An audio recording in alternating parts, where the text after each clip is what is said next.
52वें अंतर्राष्ट्रीय फिल्म समारोह में स्वागत है। आज हमारे साथ है दो महान हस्तियां, बड़ी विभूतियां, फिल्म मेकर।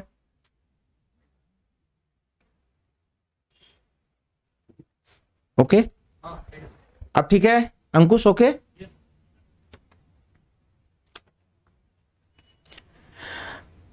गुड आफ्टरनून, नमस्कार।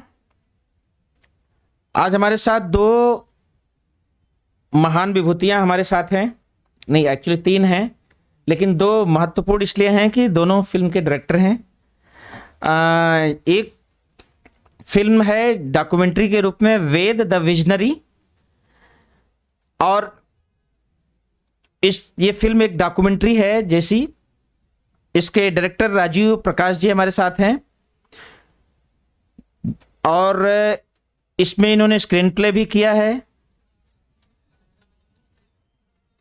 हमारे साथ लुभानी प्रकाश भी हैं, जो इस फिल्म की स्क्रिप्ट लिखे हैं। इन्होंने अभी यंग हैं, तो उस समय इन्होंने अपने नज़रिए से लिखा। जबकि जो ये फिल्म है वेद के बारे में इतनी हम बताना चाहेंगे कि 1939 से 1975 जब फिल्म और टेलीविज़न का ज़माना नहीं था, तब वो ब्रिटिश पैरामाउंट न्यूज एजेंसी के स्ट्रिंगर हुआ करते थे। और 30-40 सालों में उन्होंने अपनी नज़रों से जो कुछ भी देखा था, जो विजुअल्स थे, उसको यूज करके उनके बेटे और फिर उनकी बेटी, उन्होंने स्क्रिप्ट लिखी। तो आप ये सोच लीजिए कि 40-50 साल पहले कोई चीज़ विजुअल हो और उसकी स्क्रिप्ट 50 साल बाद, सर सालों का चीज़ें आप क्लियर करिएगा, कैसी लिखी गई होगी। और उसको सारी चीज़ों को मिक्स करके एक प्लेटफॉर्म पर ला करके ईफी में प्रस्तुत किया है। सर आपका वेलकम है। Thank you very much. And दूसरे हमारे साथ हैं अमी बरुआ जी। अमी बरुआ, आप असम से हैं, और ये अंतर्राष्ट्रीय फिल्म महोत्सव होने के साथ साथ देश के कोने कोने से भी फिल्में हैं इसमें। और इस फिल्म की जो भाषा या लैंग्वेज कहेंगे आप, वो दिमासा। अब इसका नाम हो सकता है कुछ लोग सुने होंगे, कुछ लोग नहीं सुने होंगे। दिमासा जो है हमारे असम का एक पर्टिकुलर जो कार्बी आंगलांग क्षेत्र की एक कुछ लोग हैं, हाँ, वो लोग बोलते हैं। और उनके अपने एक सेमखोर जो फिल्म है, कुछ साल्ट को लेकर के, बाकी चीज़ें मैडम क्लैरिफाई करेंगी। लेकिन इंटरेस्टिंग फिल्म है, देखने लायक है। हमने तो केवल ट्रेलर देखा, और ट्रेलर देखने के बाद बाकी चीज़ें बाकी हैं, तो हम आपको ट्रेलर दे रहे हैं, बाकी चीज़ें मैम बताएंगी। और ये इसमें फिल्म आपकी 93 मिनट्स की है। बाकी चीज़ें बेहतर हम उम्मीद करेंगे कि Ved sir, sorry Rajiv sir, kindly just brief और मीडिया की फिल्म क्या है, कैसे है, कल स्क्रीन हो चुका है इसका, sir please. Ved the Visionary is a film on my father. On me. Hello, can you hear me? Yeah. I said Ved the Visionary is a film on my father. And his career, which started in 1939 till 1975. And all the important events, pre-independence, post-independence, were covered by him when he was working and representing India for British Paramount News, England. The various aspects of different coverages which have been incorporated into this particular film. I'd like to mention one which is worth mentioning, is the coverage of Mahatma Gandhiji's funeral, which was nominated in the BAFTA, British Academy Awards, in 1949. Besides, I'd also like to, add on to that. It was a long journey of 12 years to complete this prestigious film, which is very close to my heart. And it is now a dream come true, especially coming onto this platform of the Indian Panorama 2021. I feel proud to be an Indian, to do a film for a person who was an Indian and was, capturing history of newsreel and providing it to the world over. I think, yes, that should be. बाकी आपके सवाल होंगे। Lubhani, would you like to just yes add yes, something? नहीं, I am requesting her. Actually इन्होंने जो लुभानी प्रकाश है, इसमें screen play भी इन्होंने किया है, स्क्रिप्ट राइटिंग की है। और हम जानना चाहेंगे, आपने देखा था उनको? क्योंकि 1975 में उनकी डेथ हो चुकी थी। नहीं, मैंने तो नहीं उन्होंने देखा फिर था। कैसे उसको स्क्रिप्ट लिखी, उसके बारे में आप कुछ बातें शेयर करो, देन बाद में बातचीत का माहौल बनेगा sir. So, because I hadn't seen my grandfather, of course, I didn't. For me, it was a journey to research and understand. It wasn't overnight. It took a lot of time, and while sitting with my father, understanding about him and the great work that he did for India and covering important pivotal events for our country, which matter today. I mean, as a youth, I feel extremely proud because when we look back in history, it is synonymous to my grandfather's name. So that makes me extremely proud. But the journey of research and understanding him was through my father and his eyes. So what you see today is actually 2 generations down. It's 3 lenses forward, showing you my grandfather through my father's eyes and further his research and history of what he knew.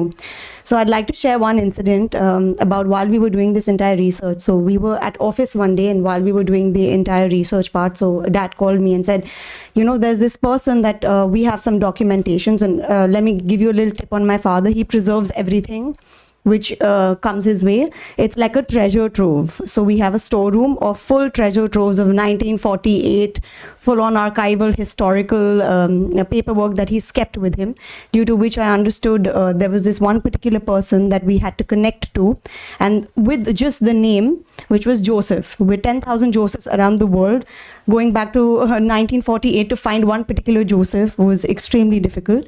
But having said that, we emailed all universities with the news agency that he was with, where we got all the information about him.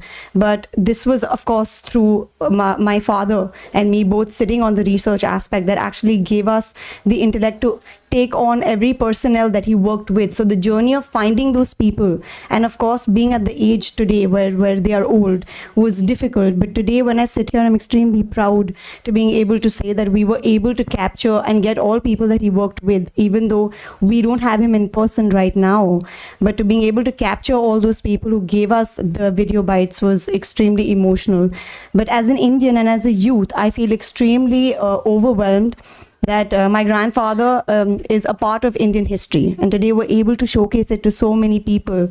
And his laurel-worthy work that wasn't appreciated then, it was worldwide appreciated, yes, but in our own country, he wasn't well known. But through this movie, I hope we can reach to the rest of the world. So we're very happy about that. Thank you Lubhani. अभी बातचीत भी होगी, तो now I request Ami Barua, please say something about your film. Put it on.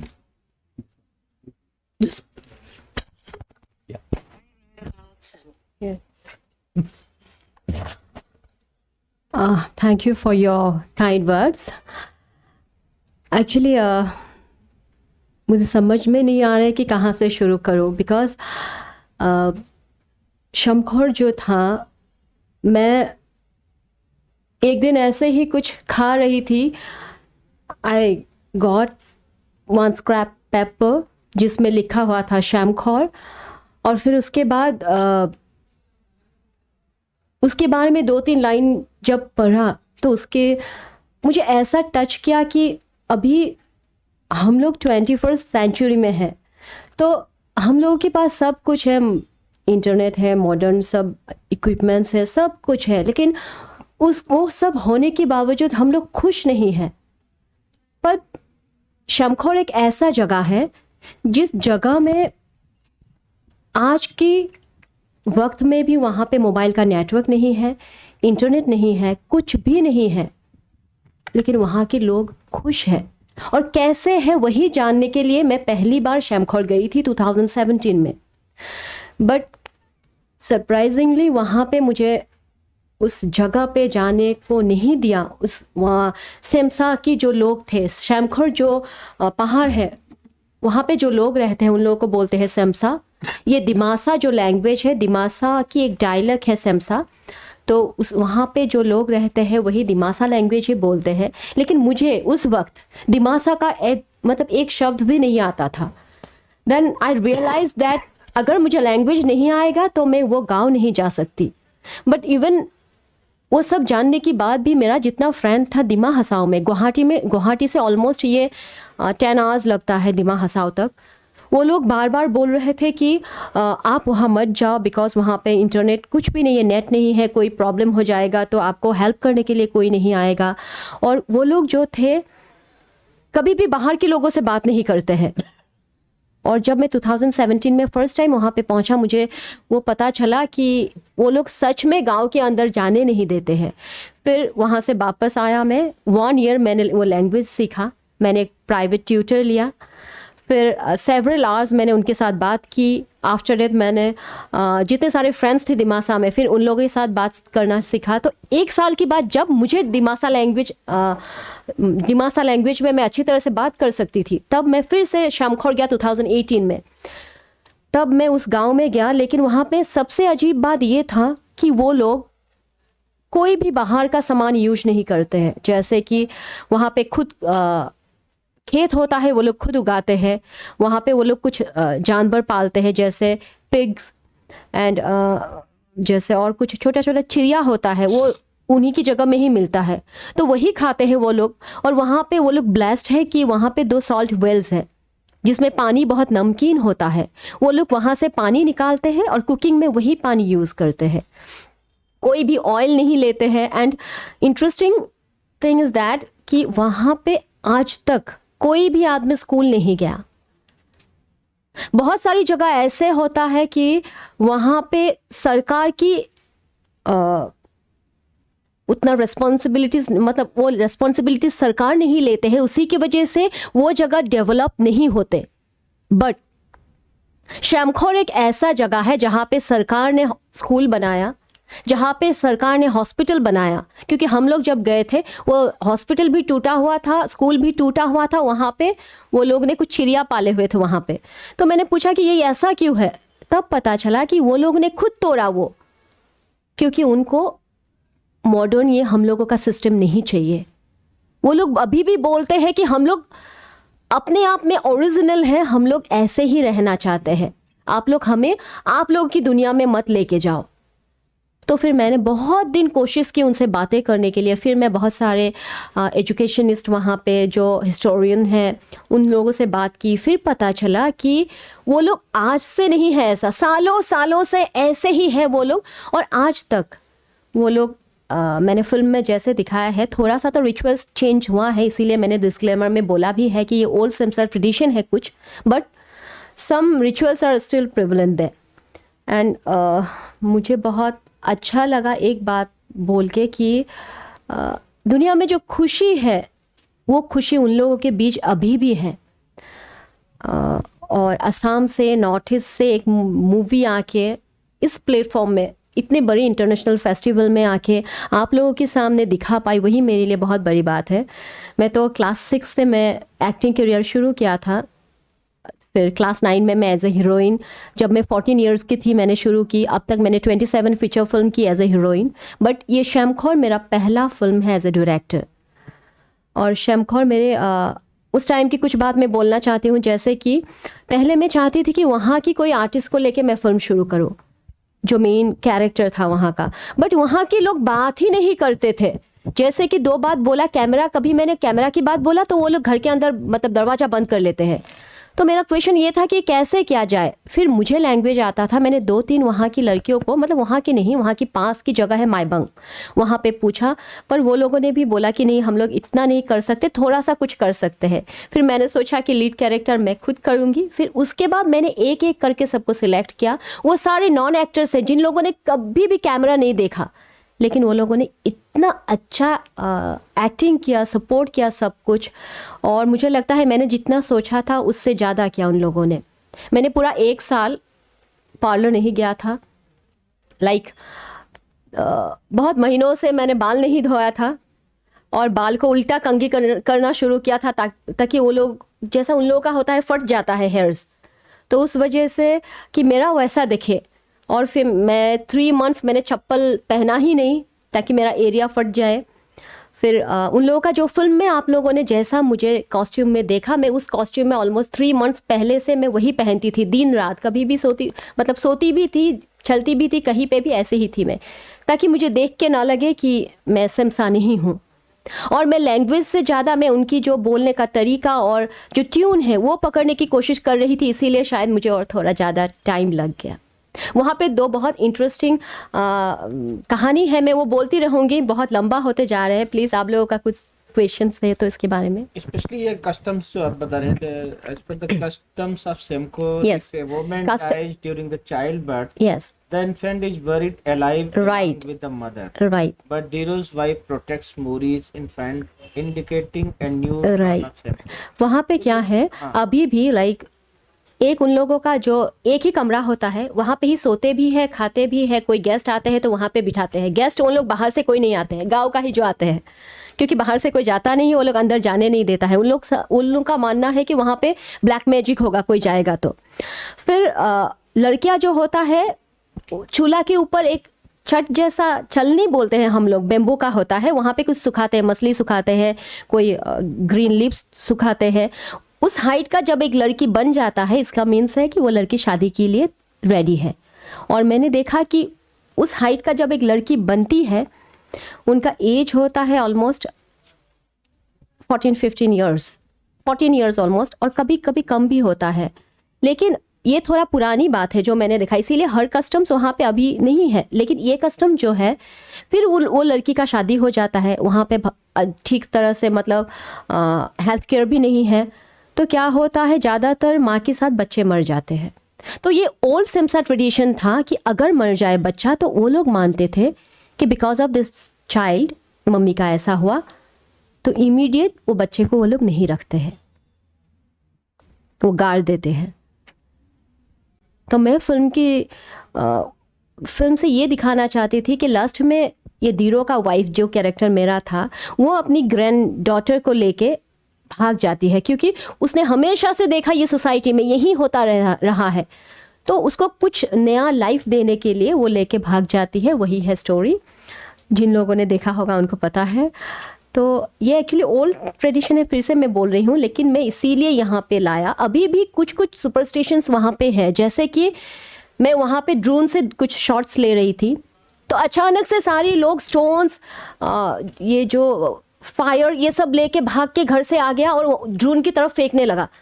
तो मेरा तो camera टूट जाएगा। मैं इतना समझा कि कुछ नहीं है, ये सिर्फ कैमरा हम लोग ले रहे हैं कुछ शॉट्स। तो वो लोग ने बोला कि ये ब्लैक मैजिक है, इसको हम तोड़ेंगे और आप लोग गांव से निकलो।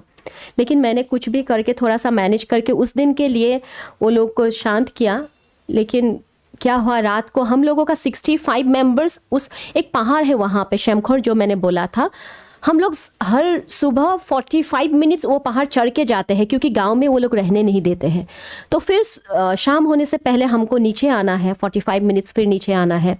तो नीचे में हम लोग 65 मेंबर्स का एक कैंप बनाया था वहाँ पे। वहाँ पे पानी नहीं था, तो पास में एक झरना था, वहाँ से हम लोगों ने टैंक लगाया था। जिस दिन हम लोगों ने ड्रोन से शूट किया, वो लोग आके रात को पूरा हम लोगों का टैंक तोड़ दिया, क्योंकि वो सोचने लगा कि कुछ ब्लैक मैजिक किया, कुछ गलत होने वाला है गांव का। फिर हमने जैसे तैसे मैनेज किया। लेकिन ये मैं सोचती हूँ कि वो लोग ने इसलिए ऐसा किया क्योंकि वो लोग इनोसेंट है, उनको नहीं पता कुछ भी, कभी भी ड्रोन नहीं देखा, कुछ नहीं देखा, तो इसीलिए शायद वो लोग ऐसे हैं। Anything else? नहीं। Now floor is open for discussion. Any question, please?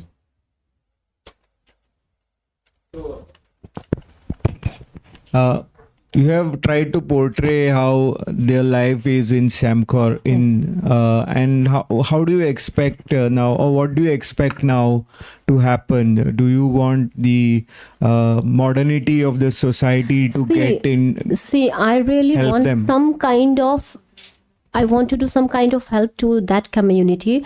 Like health sector में जैसे कि मैंने बोला, वो लोग सच में सफ़र कर रहे हैं, मुझे कहीं तक लगता है, क्योंकि as a women, as a mother of 2, मैं अपनी बच्ची को जब देखती हूँ मुझे लगता है कि वहाँ पे बच्चियाँ ऐसे ही, लेकिन उन लोगों का अजीब बात ये है कि वो लोग चाहते ही नहीं है। मैंने बहुत बार पूछा कि आपको पता है कि बाहर में ऐसा होता है, बाहर में लाइफ ऐसा होता है, तो उन लोगों ने पूछा हाँ है, क्या है, तो फिर क्या है। हमारे पास क्या नहीं है आप बोलो। तो जब उल्टा पूछते हैं कि ठीक है हमारे पास ये नहीं है लेकिन हमें कम क्या है, तो फिर उनको समझाना मुश्किल होता है कि आपके पास कम कुछ है क्या। हाँ, वो लोग पढ़ा लिखा नहीं है, कुछ भी नहीं है, लेकिन उनके पास मतलब सुख है। सबसे बड़ी बात वो है कि वो खुश है। वो बार बार मुझे वही बोलते हैं कि आप ये मत बोलो कि हम खुश नहीं, हम खुश हैं। लेकिन फिर भी कुछ तो सुपरस्टिशंस हैं, जैसे कि मैंने अभी बोला कि ब्लैक मैजिक, जैसे एक ड्रोन आएगा तो सोचेगा ब्लैक मैजिक, तो लगता है कि हम एक ही लोग हैं। कोई लोग इतने अलग सोचते हैं और हम लोग इतने अलग सोचते हैं। लेकिन और कभी कभी लगता है कि हाँ, वो लोग अपने आप में खुश है, ओरिजिनल है, इसीलिए शायद वो लोग वो है। तो कोई कोई जगह में अच्छा भी है। Thank you. लेकिन हाँ, मैंने रिक्वेस्ट भी किया है अपनी सरकार से कि वहाँ पे कुछ किया जाए। और मैं जब गई थी, मैं कुछ लोगों को मेडिसिन की कुछ देना चाहती थी, टैबलेट्स एंड ऑल, क्योंकि बच्चों, मैंने बहुत सारा बच्चे देखे वहाँ पे, नाक बह रहा था किसी का स्किन में कुछ था। मैंने ऑइंटमेंट्स लेके गया था बहुत सारा, मैंने दिया उनको, लेकिन कुछ नहीं लगाया। मेरे सामने में वो आग में फेंक दिया, बोला कि नेक्स्ट टाइम ट्राई भी मत करना। वो लोग जड़ी बूटी में अभी भी विश्वास करते हैं। और हम लोगों को क्या था कि सुबह हम लोग जब पहुंचते हैं, ऑलमोस्ट 7:30 को हम लोग पहुंच जाते हैं, क्योंकि क्लाइंब करना पड़ता है बहुत, 45 मिनट्स ऐसा पहाड़ है। तो हर रोज़ सुबह उठते हैं और शाम को उतरना होता है, क्योंकि रात के बाद कोई नहीं रह सकता वहाँ पे। तो वो बहुत सारा प्रॉब्लम्स है अभी भी। और एक मैं इंटरेस्टिंग बात बताऊँ, वहाँ पे कुछ इंट्रोजेंसी की प्रॉब्लम है थोड़ा सा, जैसे हम लोग बोलते हैं टेररिस्ट बोले या क्या बोले, थोड़ा सा है। कोई लोगों ने मुझे बोला था आप वहाँ पे मत जाओ। और ये ड्रोन का जिस दिन इंसिडेंट हुआ, उसके बाद मैं वहाँ पे ही उन लोगों के बीच, उन औरत के बीच, उनकी कॉस्ट्यूम में बैठी हुई हूँ, मतलब उनकी ड्रेस में ही बैठती रहती हूँ, बात करती रहती हूँ। एक दिन अचानक से हम 5-6 औरत ऐसे ही बैठी हुई थी, बात कर रही थी। पीछे से 2 लड़का आया, मैं आवाज़ सुना दिमासा में, वो बोल रहा था कि यहाँ पे एक औरत है जो लाइक कुछ ठीक नहीं कर रहा है। कल हम लोगों ने सुना था कि कुछ अजीब किया यहाँ पे, वो कहाँ है औरत। तो वहाँ पे अचानक से एक औरत खड़ी होकर मुझे कवर कर दिया और बोला कि नहीं, वो तो ठीक ही है, हम लोगों को कुछ प्रॉब्लम नहीं हुआ, तो कोई ऐसे ही बोला होगा। वो 2 लड़का चला गया। फिर मैं घूम के देखा, वो लोग लाइक आर्मी का जैसा ड्रेस होता है ऐसा था। फिर वो औरत ने मुझे बोला कि ये लोग थोड़ा उसी के कुछ है। लेकिन मुझे सबसे अच्छी बात ये लगा कि जिन औरत के साथ मैं बैठी हुई थी, वो लोग इतना घुल मिल गया था, उनके दिल में मेरे लिए शायद प्यार था, इसी की वजह से उसने ऐसे बोला। क्योंकि मैं सच में कहीं जगह में उन लोगों को तकलीफ ही दे रही थी कि मैं जाती हूँ, शूट करती हूँ, जो लाइफस्टाइल उनका नहीं है उसमें डिस्टर्ब करती हूँ जाके। लेकिन फिर भी पता नहीं उन लोगों को रहते रहते आदत सी पड़ गया था, कुछ इस टाइप का है। Thank you. Hello, I am Satish Pandey. Hello sir. अभी ये फिल्म जो आपने बनाई है, क्या आप जाके वहाँ दिखाएंगे, और दिखाएंगे तो उनका रिएक्शन क्या हाँ, होगा? मैंने पहले फिल्म तो अभी मैं बहुत चाहती हूँ कि दिखाऊं। एक दिन मैंने क्या किया था, एक स्टिल फोटो खींचा था उनका, इमीडिएट जो फोटो निकाल सकते हैं, वहाँ से फोटो खींच के एक लड़की को दिया। उसने ऐसे चिल्ला के फोटो को फाड़ के मतलब आग में डाल दिया। फिर बोला कि नेक्स्ट टाइम आप ऐसे मत करो, ऐसे करोगे तो आप यहाँ रह नहीं पाओगे। तो मुझे अभी तक ये समझ में नहीं आ रहा है कि कैसे समझाऊं उसे कि आप लोगों को लेके मैं एक फिल्म बना रही हूँ ऐसा। लेकिन मेरा बहुत मन है कि मैं उनको दिखाऊं। वहाँ पे इलेक्ट्रिसिटी नहीं है। इलेक्ट्रिसिटी का एक बात कहना चाहती हूँ, वहाँ पे पोस्ट है, इलेक्ट्रिसिटी का पोस्ट है, लेकिन वायर्स नहीं है। मैंने उसके बारे में भी पूछा तो उन लोगों ने बोला कि सरकार आके पोस्ट फिर वो गाड़ते हैं वहाँ पे, मतलब पोस्ट लगाते हैं, फिर जब भी वायर का कनेक्शन के लिए आते हैं रात को वो लोग कट कर देते हैं पूरा लंबा रोड। तो वो लोग को इलेक्ट्रिसिटी नहीं चाहिए। हाय, सो जैसे कि अभी आपने बोला कल्चर के बारे में बताया, Yes. सो मुझे खुद को भी कहीं ना कहीं वहाँ पर जाने का मन कर गया, yes, right. But as I also can hear from your stories that they want to maintain their privacy, yes, their freedom, totally. and they did not have that consent that you shoot them, right? So if they want to maintain their territorial freedom and keep distant from the modernities, Right. so why to force upon them? नो, मैंने कभी force नहीं किया उनको। मैंने जब shooting किया था, पहले जो स्क्रिप्ट था उनकी गांव में एक गांव की मुखिया होता है, जिनसे जो परमिशन देगा वो बोलेगा हाँ तो सब कुछ ठीक है। वहाँ पे कोई सरकार नहीं चलता, कोई भी कोई भी रूल्स नहीं चलता, सिर्फ गांव का जो मुखिया है उनका चलता है। मैंने उनको रिक्वेस्ट किया कि मैं ऐसे एक बनाना चाहता हूँ, और आप लोगों ने शूटिंग में जो देखा वो घर वहीं का ही है, मैंने कहीं पे सेट नहीं बनाया, लेकिन सिर्फ थोड़ा सा वो नाइट का जो इंसिडेंट है वो मैंने बाहर में लिया है सेट बना के, लेकिन बाकी सब डेज का जितना सीक्वेंस है वहीं पे है। मैंने उनको पूछा कि ऐसे ऐसे मैं कुछ कर रही हूँ, पता नहीं मुखिया जी बहुत अच्छे थे वो, तो उन्होंने मतलब लाइक 2017 से 2020 क्वाइट अ लॉन्ग टाइम, तो ऑलमोस्ट मैं 2-3 मंथ्स के बाद वहाँ पे जाके 10-15 दिन रहती हूँ। जब लोग घुल मिलने लगते हैं तो मैंने जब उनको बोला कि मैं ऐसी करती हूँ, लेकिन इस फिल्म में उस गांव का कोई भी आदमी नहीं है। मैंने सारे आर्टिस्ट माईबंग से लिया और आसपास दूर की जो गांव है वहाँ से लिया, लेकिन शैमखर का कोई आदमी नहीं है। मुझे कुछ रूल्स दिया गया था कि ऐसे ऐसे आप नहीं, ये नहीं कर सकते हो, वो मेंटेन करते हुए मैंने किया। तो मुझे लगता है कि मैंने उतने उनका प्राइवेसी में इंटरफेयर नहीं किया, लेकिन हाँ थोड़ा सा तो डिस्टर्ब किया है। उसकी वजह भी ये है कि मैं लोगों को ये भी बोलना चाहती हूँ कि देखो हम लोग खुश क्यों नहीं है। ये भी एक बात है कि हम क्यों इतने सारे चीज को लेके खुश नहीं है, लेकिन वो लोग कैसे खुश हो सकता है इतनी छोटी छोटी चीज़ों को लेके। वही मेरा इंटेंशन था। Good evening. My name is Sinovi, and I want to address my question to Sir Rajiv Prakash and his daughter. What compelled you to give shape to your father's and grandfather's vision? I think, like the dad had mentioned previously, while he was searching on the internet, and then he had just typed my grandfather's name, and he saw there was a lot of information that even we were unaware of. So it started from that one day insight where you're on, surfing on the internet and you just randomly type the name and then you're like, okay, there's more substance to this. And then you start digging, and that's when the process started.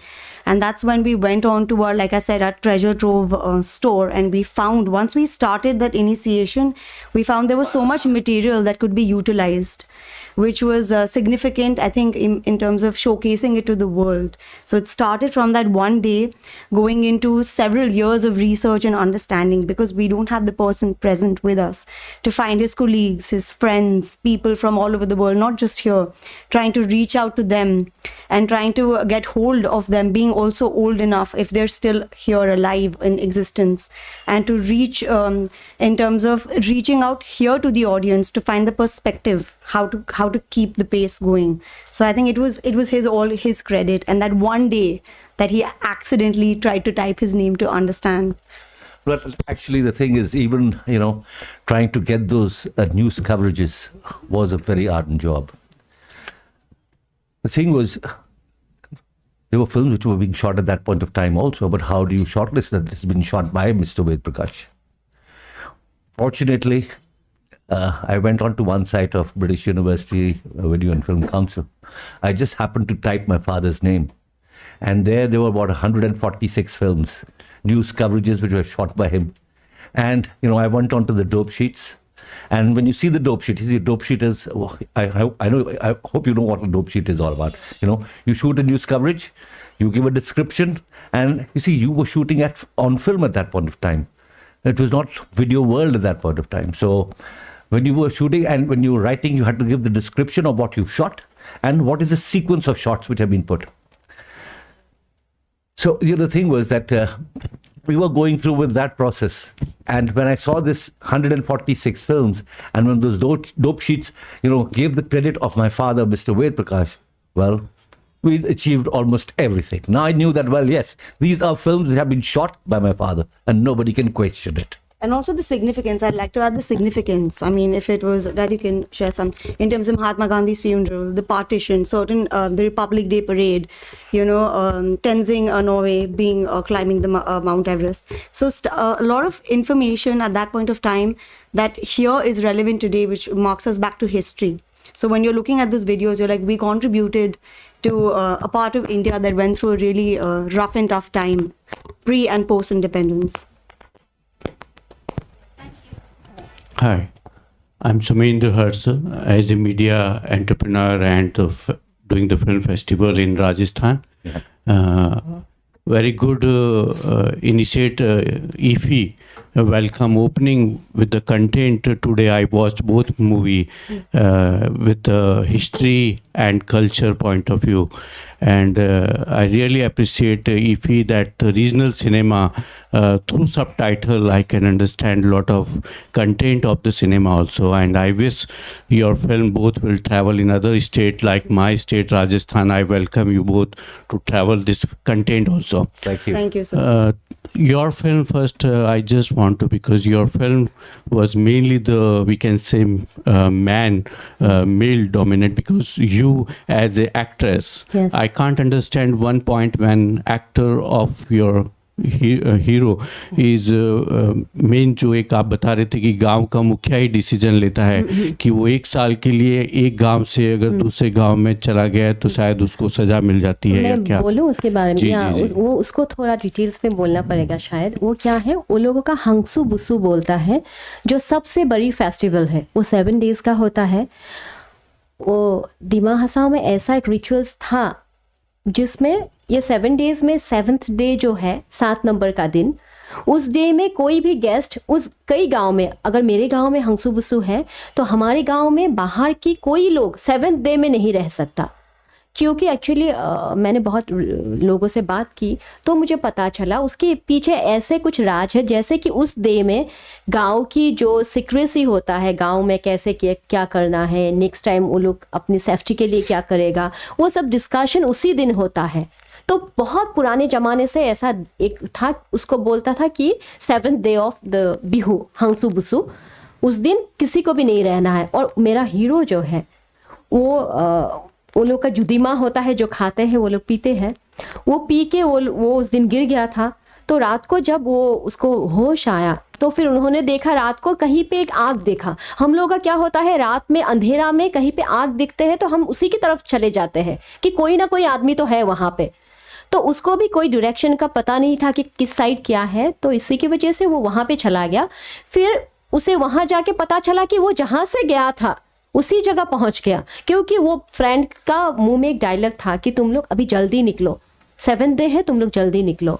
उसका मतलब film है तो बहुत लंबा नहीं दिखा सकती, तो उसी की वजह से मैं छोटा छोटा जब वो गांव का वो मुखिया बात करते हैं उसमें मैंने थोड़ा बताया कि देखो तुमको पता है हंसू बुसू की 7th डे कोई नहीं रहना चाहिए, तो तुम वापस आ गए तो इसीलिए अभी 1 साल तुमको यहाँ ही रहना होगा।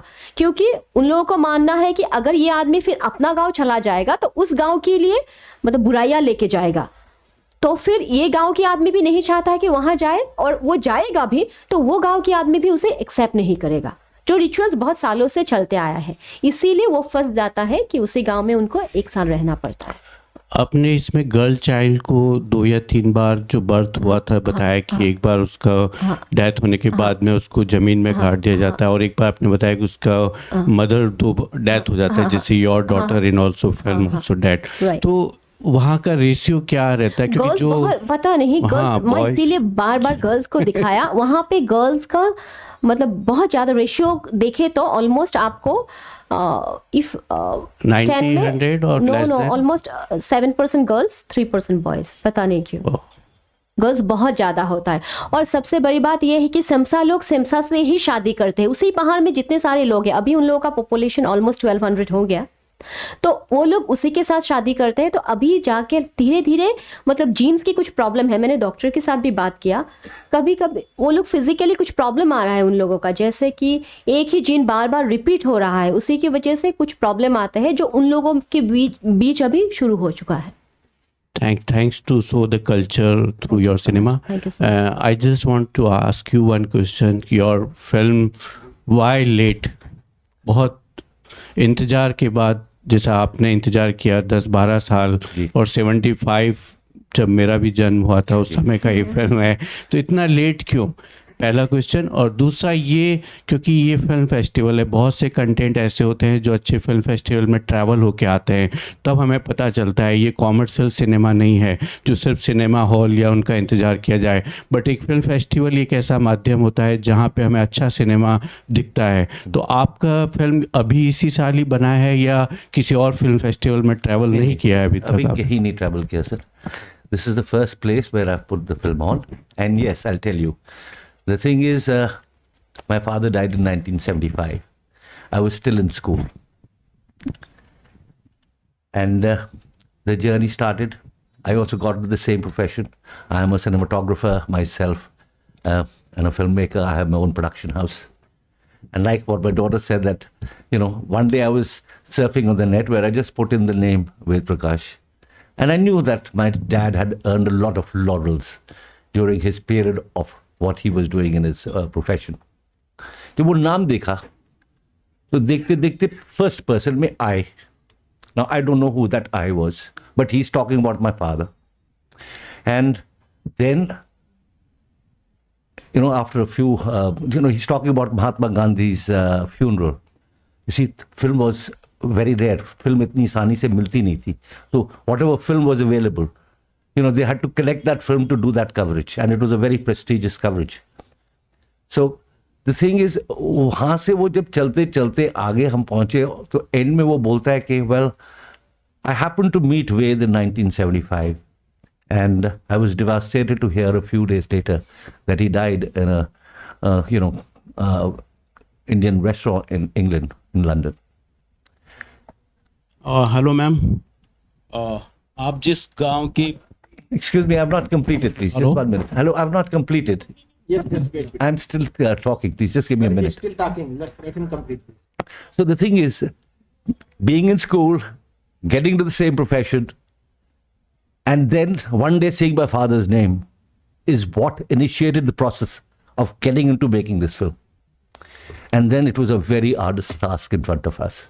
You see, to collect all the archival material, all his dope sheets, and that material is all archived in, like I said, British Pathé in England, because he was representing British Paramount News. So that is why, and slowly and steadily we had to collect and authenticate every information which has been put onto this film. And also his colleagues. I mean, getting in touch with his peers then and today's day and age, to going back and searching, because like we said, we don't have the person in front of us to give us first-hand information. It's very different. If a person is in front, will tell us, okay, this was my friend, contact him here, or I may have some information. This was all digging done by us to get through the people, to understand each and every document, then to process it, and then to lens it out through our own vision. So that is why I think it took a very, very long time to process But everything anyway, and put I it think together. end of the day, we achieved what was wanting to be achieved, actually. Right. And to perfection. I think that took longer. Because when it's something related to your own family also, you would want to do it to the best. Then you keep waiting, you'll keep digging, you'll keep researching. So till the time you find, okay, this is it. And another thing was, one couldn't let one's father down, who was such a big legend. I couldn't make any mistakes left out of the film. I had to make sure that it was 100%. Yeah. Thank you, sir. Thank you, sir. Thank you so much, sir. Overwhelmed, sir.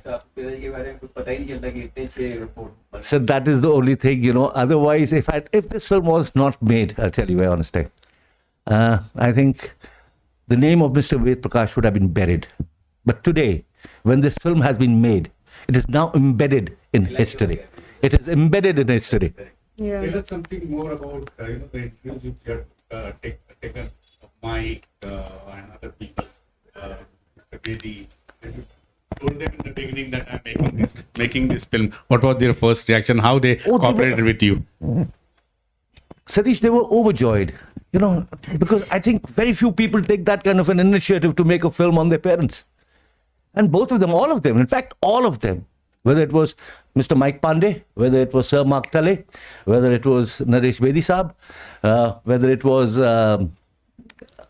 Raghu Rai Saab, they were all overwhelmed. They always, they came with open hands. Yes, Rajiv, we're there to help you and we're prepared to give you whatever piece to camera you want of us. No, they are legends. And then the thing is, you see, they were all legends, and then they were a part of my dad's, fraternity at that point of time. Also, certain people that we found with a lot of research, I mean, that we didn't know, and my father didn't know, but we just had the initial names. It was the former vice president of... Like Joe Ngoti was, the former vice president of NBC News. And I just happened to open my dad's telephone diary. And there was this Joe Ngoti. I'd heard the name Joe Ngoti, to be honest. And when I saw that, his wife's name and her birthday, the two sons and their birthday, I said, this must be somebody I have heard, and Dad would certainly be knowing this gentleman. So I told Lubhani, I said, Lubhani, please find out. And she did. And we connected with him. And, like, they're all gone old. And he said, yes, Raju, we are ready to, I'm prepared to give you a, piece to camera. But unfortunately, I have no camera. So I said, doesn't matter. You can give it to us on a, mobile phone, and we'll incorporate it. And he did that. And we incorporated that thing into the film. I want to ask Lubhani, this is a success process now. What is your next plan of writing a script and storyboard? I think this was absolutely by fluke, maybe. I mean, I enjoy writing, yes. But when Dad had told me, he said, I've got some script. I want you to go through it. Can you also give your input? And I said, okay, I need some time. I did have a flair, yes, but not 100% into script writing. And then I wrote something for him, and I presented to him and the team back there in office. And it was very well appreciated. That's when You I see, said, the thing was, I was in fact doing, the next day morning, I was doing my piece to camera. When I opened the film, if you've seen the film, And when that piece to camera was to be done, I had already written what I had to, I already made a frame of mind what I had to speak. And I told her, and she said, Dad, it'll be there in the morning at 5 a.m. on your net. I said, 5 a.m.? Anyway, I said, I'm all ready for the morning. And believe you me, when that thing came in the morning when I was in the office at 10 o'clock, I was awed. It was awesome. I, in fact, rejected my own what I had thought, and I accepted what she had said. I just wanted to ask you one thing: that man who was always behind the camera, how you faced in the first time in front of the camera. No, And second question to Lubhani: would you like to continue as a filmmaker in your post of as a career? yes, I would love to. I think now that I found the flair, why not? I think every person can explore so much apart from what they just do. You just have to find that potential within. And that's what I did with this project. For me also, with the time and research, I understood there's so much that we all can explore within if we dig deep. So this aspect, 100% I will be taking it on, along with a lot of other things that I'd like to do, but this one for sure. Thanks to my father. Well, Satish, behind the camera, I think we are a different lot of people. You also know it. You're also a person who's behind the camera, right? But coming in front of the camera, you bet. Hello. You know how it feels. You know it yourself. And I was, first few times when I came in front of the camera, man, it was really very difficult. I can now understand and connect what happens when people face the cameras.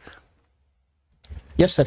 You please. Ma'am I would like to ask you yes आपने जिस गांव का जिक्र किया वैसे बहुत सारे गांव भूटान में देखे जाते हैं हाँ और भूटान ये इन वर्ल्ड में ओनली वन कंट्री है जो जीडीपी में नहीं जीएनएच में विश्वास करता है जिसकी इकोनॉमी ग्रॉस नेशनल हैप्पीनेस से तोली जाती है और आप जिस लाइफ का जिक्र कर रही है वैसा बहुत सारा लाइफ बहुत सारे विलेज में वहाँ देखने मिलता है उन्होंने तो ये लाइफ एक्सेप्ट ही कर लिया है तो क्या आप जिस गांव का जिक्र कर रहे हैं उसी पर ये जीएनएच का कोई इफेक्ट हो सकता है मुझे तो नहीं पता इस बारे में लेकिन शमखौर के बारे में मैं जहाँ तक बोल सकती हूँ ये जब से ये गांव बना था आज तक 80% तो ऐसा ही है जो 20% की बात मैं बोल रही हूँ वो जो रिचुअल्स थोड़ा सा अलग हो गया है अभी जो इतने रूड नहीं है थोड़ा थोड़ा उन लोगों का कम हो रहा है बहुत सारा लेकिन अभी एजुकेशन का बहुत ज़रूरी है वहाँ पे पढ़ाई मुझे लगता है थोड़ा सा तभी वो बाहर की दुनिया को मैं भी ये नहीं चाहती कि वो खुश ना रहे क्योंकि वो लिमिटेशन में ही वो लोग खुश है तो क्यों ना वो खुश रहे हम लोग क्या कर सकते हैं ज़्यादा से ज़्यादा उन लोगों को बाहर ला सकते हैं लेकिन हम उन लोगों को क्या देंगे हम खुद तो खुश नहीं हैं तो कैसे हम दूसरों को खुश कर सकते हैं अगर वो लोग बोल रहा है कि वो वहाँ पे खुश है लेकिन फिर भी मैं चाहती हूँ जो बीमारी होते हैं उसमें थोड़ा सा उन लोगों को हेल्प हो जाए तो मैं इसीलिए कोशिश किया था मेडिसिन वगैरह ले जाने के लिए अभी बहुत सारे एनजीओ से भी मैं बात की हूँ क्योंकि अभी मेरे से बहुत मुझे विश्वास करते हैं तो मैं उन लोगों के साथ धोखा भी नहीं कर सकती मैं झूठ बोल के कुछ काम नहीं कर सकती तो मैं यही चाहती हूँ उन लोगों को मैं बहुत बार कोशिश की कि वो बाहर आए अभी गवर्नमेंट से रिक्वेस्ट करके मैंने वीकली 1 टूर होता है माइबंग बोलते हैं एक जगह वहाँ से शमखौर सिर्फ 23 किलोमीटर है डिस्टेंस लेकिन टाइम लगता है 3 आवर्स बिकॉज समसा लोगों ने बीच बीच में रास्ते के बीच ड्रेन बना दिया काट के ताकि जल्दी कोई पहुँच ना सके वहाँ पे और रास्ता तो वो लोग बनाने ही नहीं देता है तो मैं अभी वो थोड़ा ठीक करके रिक्वेस्ट करके 3 बसेस, नॉर्मली बस नहीं है, छोटा सा टेम्पो बोलते हैं वहाँ पे वीकली एक जाता है, लेकिन वहाँ पे कोई आदमी वहाँ से नहीं आता है। सिर्फ वो लोग, क्या होता है, हम लोग रोंगा लाओ बोलता है, पम्पकिन, वो पम्पकिन वहाँ से वो लोग भेज देता है, हाँ कुमड़ा वहाँ भेज देता है गाड़ी में। वो लोग नहीं आते हैं क्योंकि उनको चाहिए भी नहीं। वहाँ पे अगर कोई सब्जी जाता है वो खाते भी नहीं है। मैं एक बार पूछा कि ये क्यों भेजते हो, वो लोग बोलते हैं कि ये तो कुछ आता है, आवाज़ करके ऐसे ही वहाँ पे उठा देते हैं हम लोग। तो उन लोगों को कुछ नहीं चाहिए, तो हम क्यों उन लोगों को डिस्टर्ब करें। लेकिन एक ही बात है, मैं चाहती हूँ थोड़ा सा एजुकेशन मिल जाए तो थोड़ा सा और अच्छा हो सकता है। Thank you. Thank you. खुशी और बढ़ सकता है जरूर जरूर। कि जब तक मैंने कुछ उनको पता नहीं चलेगा कि हमको कैसे जीना है, कैसे अपनी हाँ। खुशी में बढ़ोतरी करनी है, तो उसके लिए पढ़ाई लिखाई बहुत आवश्यक है। बहुत जरूरी है। लेकिन मैं क्या बोल रही हूँ सर, वहाँ पे मैं उनका वही अपना एक स्टाइल है, हाँ। उसमें और वो अपना इंक्रीज कर सकते हैं। हाँ, मैंने बहुत कोशिश की। मैंने इनफैक्ट उन लोगों का बच्चों से भी बात की। मतलब वो लोग बच्चों को मतलब छोड़ते ही नहीं हम लोगों के पास कि हम ज़्यादा बात करें। इसीलिए मैंने कोई भी आर्टिस्ट वहाँ से ले नहीं पाई। मैं सारी दिमा हसाओ की ही है, दिमासा लोग ही है, बस सेमसा नहीं है वो। और आपकी पिक्चर में कुछ कुछ शॉट इतने लाजवाब हैं, मैं तो देख के दंग हो गया। Thank you so much sir. वो जो रिवर में स्नान करने का जो शॉट लिया है ना, वो उन लोग, जबरदस्त शॉट लिया है। हाँ, वो लोग उनका वही मतलब जो हंसू बुसू जो बिहू है वहाँ का एक पार्ट है। लास्ट डे वो लोग ऐसे नहाते हैं, फिर सारे गेस्ट को वहां से जाने के लिए बोलते हैं कि आप लोग अभी जाओ। एक दूसरे को मिट्टी लगाते हैं, फिर उसको पानी में डुबाते हैं, फिर ऐसा बहुत अच्छा बहुत सीन अच्छा। था। हाँ, शूटिंग बहुत अच्छी रही। Thank you. बहुत जो अच्छा। आपने दिखाई है, हाँ। तो हैप्पीनेस में नहीं लगता है कि आज के टाइम पे होनी चाहिए। वही तो मैंने बोला, मैरिज अर्ली मैरिज तो मैं सपोर्ट नहीं करती कभी भी, अभी भी नहीं करती। और वहाँ पे अभी बहुत कम हो रहा है। अभी तो ऐसा नहीं है कि बहुत छोटी उम्र में, लेकिन फिर भी मरते हैं लोग क्योंकि हेल्थ केयर नहीं है वहाँ पे। अर्ली मैरिज हो ना हो, कुछ तो चाहिए। क्योंकि जब बच्चे पैदा होता है बैक टू बैक, एक औरत का काम यही होता है कि एक एक औरत को पूछती हो तो कितने बच्चे हैं, 12 बच्चे हैं, 14 बच्चे हैं। तो वो तो मशीन नहीं है ना वो औरत, डेफिनेटली कुछ तो फर्क पड़ेगा। तो उसी के लिए मैं चाहती हूँ थोड़ा सा एजुकेशन वहाँ पे ज़रूरी है। आपकी एक्टिंग भी बहुत अच्छी रही पिक्चर में। Thank you sir. और उसके लिए सर मैंने जो बोला, तब एक्चुअली मैं कमर्शियल फिल्म करती थी। इसके पहले कमर्शियल नॉन कमर्शियल की बात नहीं है। मैं सोचती हूँ फिल्म 2 टाइप की ही होता है, एक होता है good films and bad films. ये तो ऑडियंस की बात होता है कि वो गुड फिल्म्स है या बैड फिल्म्स है। और गुड फिल्म्स जो होते हैं उसमें कुछ मैसेजेस होता है तो वो गुड होता है। लेकिन मैं अब तक जो थोड़ा यहाँ इससे थोड़ा अलग ऐसा ही ज़्यादा मूवी किया था, 2-3 था थोड़ा सा off beat.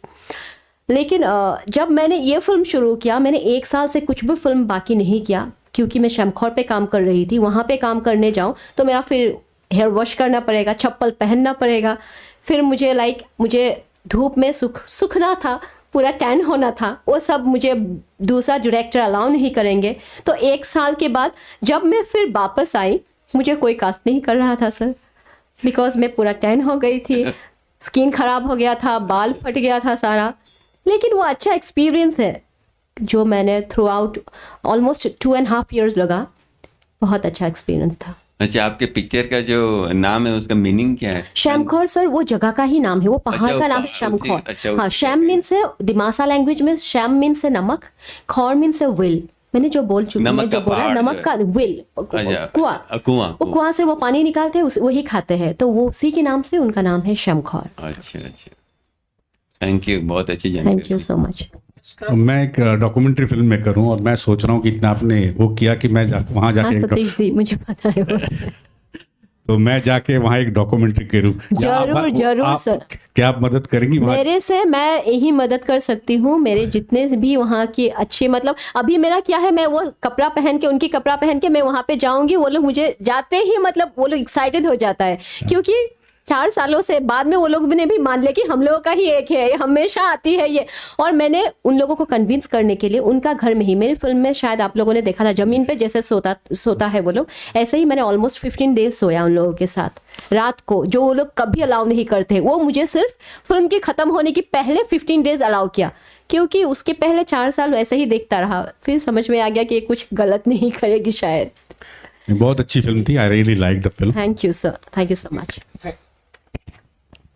How did the entire experience change you on a personal level? बहुत कुछ मैंने वही सबसे बड़ा बात सीखा कि कैसे कम चीज़ों के साथ लोग खुश हो सकता है। मेरा पहले ये था कि एक छोटा सा चीज़ ना मिला तो नहीं, कैसे नहीं हो सकता है, अरे ये कैसे नहीं मिलना है, वो कैसे नहीं हुआ, ये क्यों नहीं हुआ, सुबह उठ के ही अपना क्रीम लगाना है, अच्छी तरह से जाना है हर जगह। बट वहाँ पे तो ऐसा कुछ भी नहीं है। लेकिन सच में उन लोगों से सीखने के लिए बहुत सारी बातें हैं कि लाइफ क्या होता है, सच में खुशी क्या होता है, वो बहुत सारी इंपॉर्टेंट बात मैंने सीखी। Thank you very much. मैं एक आपने इतनी बातें की तो एक बात पूछना चाहेंगे कि ये कम पैसे में या कम जीवन में खुश है, ये कम पैसे में फिल्में कैसे बनाई जाएगी? ये सब ये बड़ी बजट की फिल्में हैं, छोटी बजट की फिल्में ये हैं? तो बहुत बजट तो मैं नहीं बोलना चाहती। ये जो young boy was asking, producer आपका experience is not like what you experience का आपका बाल जैसा हुआ, जो so many things, but film makers के लिए there are so many other things also, उसमें कैसा मैं एक एक्सपीरियंस बात बोलती हूँ, अभी जो इंडिपेंडेंट फिल्म मेकर हैं, आप लोगों को तो पता है हम लोग बहुत कम बजट में बनाते हैं। मेरा भी ऐसा था कि हर कोई मुझे सपोर्ट कर रहा था और मेरी सबसे स्ट्रॉन्ग पॉइंट ये थी कि शमखौर हर कोई जाना चाहता था। बट मैंने जितने सारे आर्टिस्ट को वहाँ पे कास्ट किया था मैंने, वो कास्ट की कोई भी आज तक वहाँ पे नहीं गया। खुद दिमासा के लोग, माइबंग के लोग जो सिर्फ 23 किलोमीटर्स की दूरी में थे, बिकॉज ऑफ वो लोग एक्सेप्ट नहीं करते हैं। लेकिन मुझे ये इस बात की खुशी है कि मैं गुवाहाटी से जाके वहाँ पे इतने साल रहा, मतलब बीच बीच में तो चली आती हूँ लेकिन फिर भी, और उनके बीच काम किया। और लेकिन मैंने बहुत कम बजट में काम किया। मेरा पूरा कास्ट एंड क्रू जो है, मैं डायरेक्टर खुद थी, प्रोड्यूसर मेरी माँ है, तो एक्ट्रेस मैं खुद हूँ, तो 3 पैसा तो ऐसे ही कम हो गया, 3 जगह से बजट कम हो गया। और उसके बाद क्या है कि सिनेमेटोग्राफर जो है मेरे बहुत अच्छे फ्रेंड है, स्क्रीन प्ले मैंने खुद बनाया, स्टोरी मेरे एक फ्रेंड और मैं एक मिल के बनाया। तो ये सब जो है हमारे जैसे घर बैठ के हम लोग जैसे छोटी छोटी बात करते करते जो निकलते हैं। पहले तो मैंने सारा कस्टम्स निकाल लिया कि इन लोगों का रिचुअल्स क्या है, फिर वो सब हम कैसे दिखा सकते हैं एक स्टोरी के थ्रू, उसको फिर अडॉप्ट किया। उसके बाद फिर वहाँ जाके मैंने मेरी सेम एज की एक औरत है वहाँ पे जिनकी 14 बच्चे हैं, 14 में एज की, तो मैंने वो औरत से फ्रेंडशिप कर लिया। और वो जैसी बैठती है, जैसी बातें करती है, कैसे चावल कूटती है, यहाँ पे मेरा एक चावल कूटने का शौक था, आपने शायद दिखा था, वो हर बार चावल कूटती है फिर करके ऐसे करती है फिर कूटती है, तो मैं वो सब उसी से अडॉप्ट किया था। तो वो औरत को मैंने अपना मतलब लाइक मुझे वो बनना था, उसका नाम था शौहांतिका, तो वो बनना था मुझे, इसीलिए मैं हमेशा से उसको ही देखती थी, वो कैसे बैठती है, वो बच्चे को कैसे खाना खिलाता है, वो बच्चे को कैसे ब्रेस्ट फीड करती है। एक ब्रेस्ट फीडिंग का शॉट भी था मेरा बैक साइड से, वो बच्ची को कैसे उठाते हैं, वही सब मैंने देखा और फिर वही कोशिश किया मैं करने के लिए। चलिए सर।